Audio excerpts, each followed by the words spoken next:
Jy luister na RSG Geldsaake met Moneyweb potgoeie met gasheer Ryk van die Kerk. Transnet se bedryfsellende het die Suid-Afrikaanse ekonomie aansienlike skade berokken, met sommige ramings wat daarop dui dat die probleme by sy hawens en spoorbedrywighede sowat 5% van die land se BBP in 2023 geskaaf het, en dit kom neer op 'n astronomiese 400 miljard rand. Dit wil egter voorkom asof Transnet se doeltreffendheid verbeter het, sedert Michelle Phillips in November verlede jaar as waarnemende uitvoerende hoof aangestel is. Opeenhoping by verskeie hawens het verminder en dit lyk ook of die spoorbedrywighede beter vaar. In die Desember kwartaal het die steenkooluitvoer langs die noordelike korridor na die Richards Bay steenkoolterminaal met meer as 10% toegeneem. Nou hierdie lyn is baie belangrik want dit is verantwoordelik vir 41% van die vrag wat Transnet per spoor vervoer. Andrew Shaw is nou op die lyn. Hy is die hoofstrategie en beplanningsbeampte by Transnet. Hy is al byna 4 jaar lank in hierdie rol. Voor hy na Transnet geskuif het, was hy 'n vernoot by PwC en die leier van hierdie groep se afdeling vir kapitale projekte en infrastruktuur, vervoer en logistiek. Andrew, thank you so much for your time.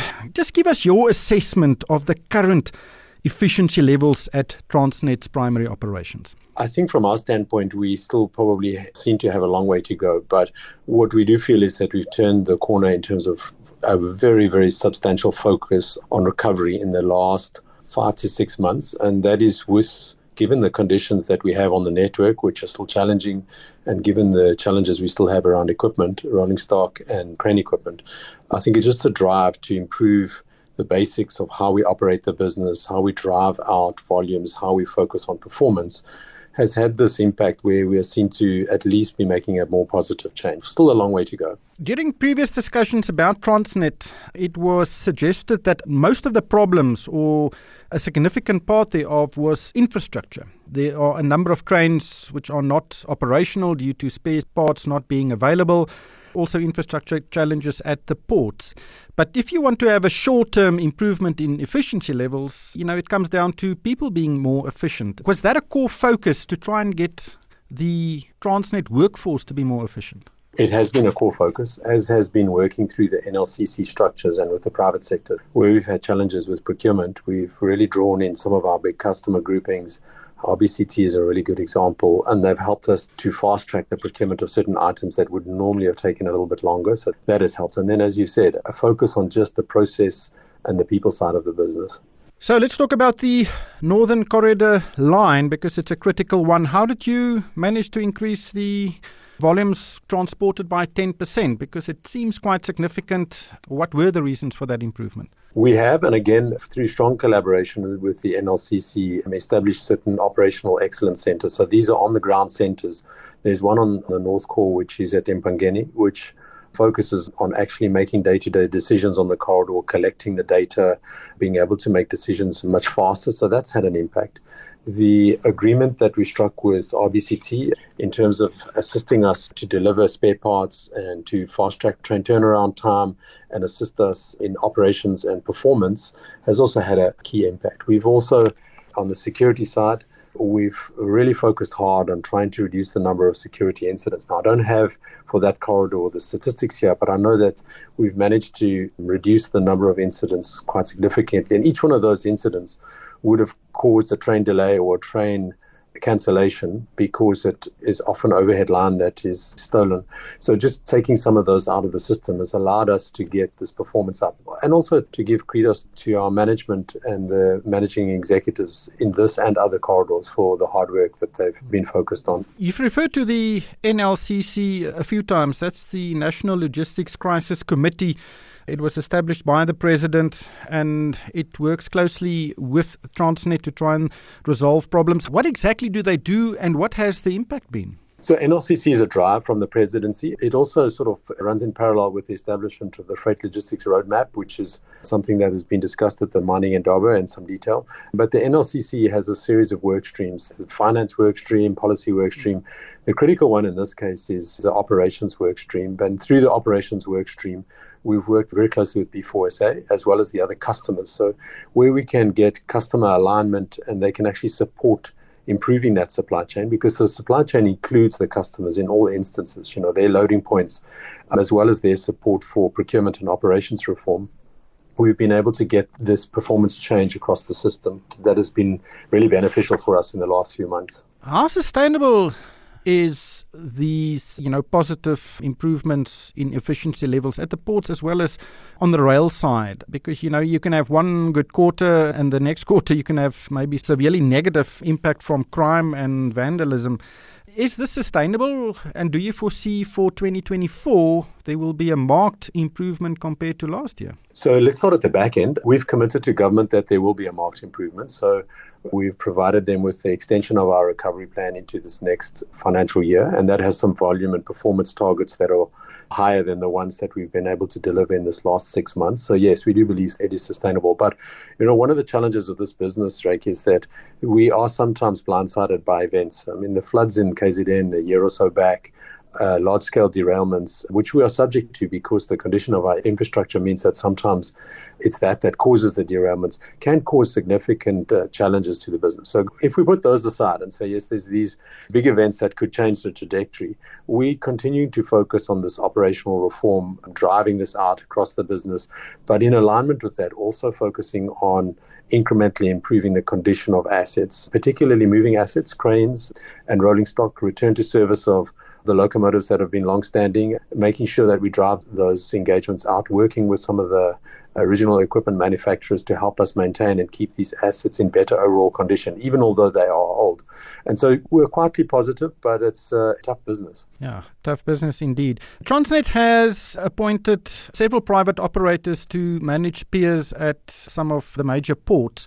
There is also a lot of commitment from government side and plans to also allow private operators on the railway lines, especially on the freight side.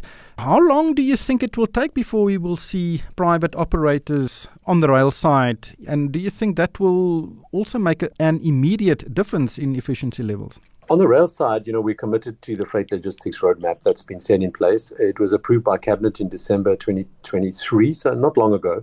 So we're driving very hard to align with all the implementation metrics that come from that. Some of those are part of our guarantee conditions. Others of them are longer term. Some of the key focus of that roadmap are the immediate drive to try and draw in private sector onto the network. Now, we know that there's a number of operators that have a sharp interest, but they also have to get an RSR license to enable them to operate safely on the network.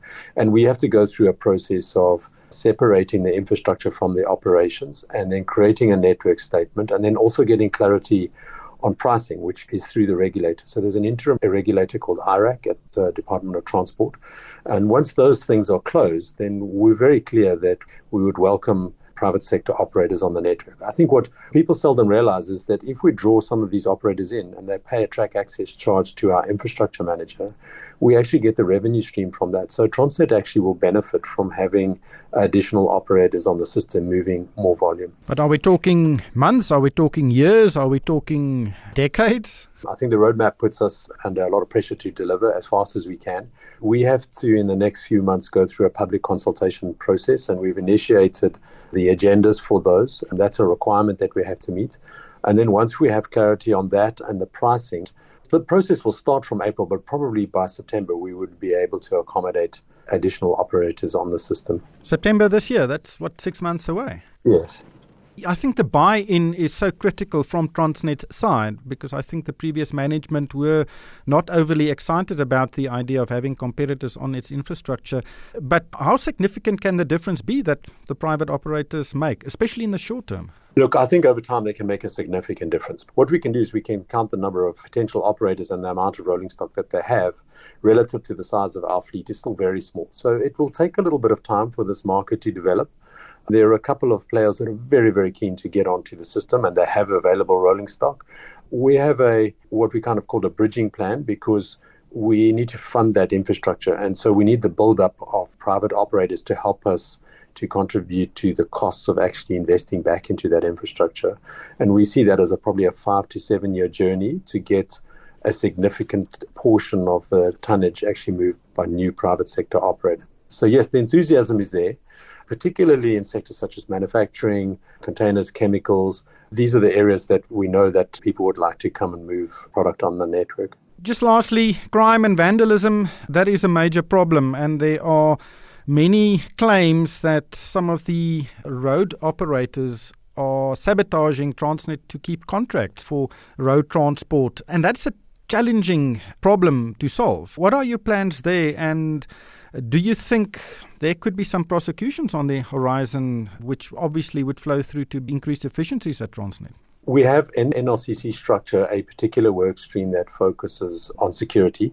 And within that work stream, we have justice and policing and various contributors to that. So as we did with the pipelines, where we were able to actually reduce the number of incidents significantly, we would hope to have the same impact on the rail system. Now that has started. And so that work stream has helped us considerably. A key thing is once you get an arrest is to follow through to prosecution. And in the past, that's been relatively low, in fact, very low. And we would like to increase that. We'd also like it to focus on those that are behind some of these crimes, which to a large extent is organized crime that is outside of the realm of the people that actually commit the crime. And so there is a commitment in that work stream to address those particular challenges in the systems. We also have an outcomes-based security contract that is separate for each of the main corridors. And the focus of those contracts is to actually empower and incentivize the security contractors to actually reduce the amount of incidents on the system. So that gives a new incentive and a new focus on how we manage the security contractors that we have.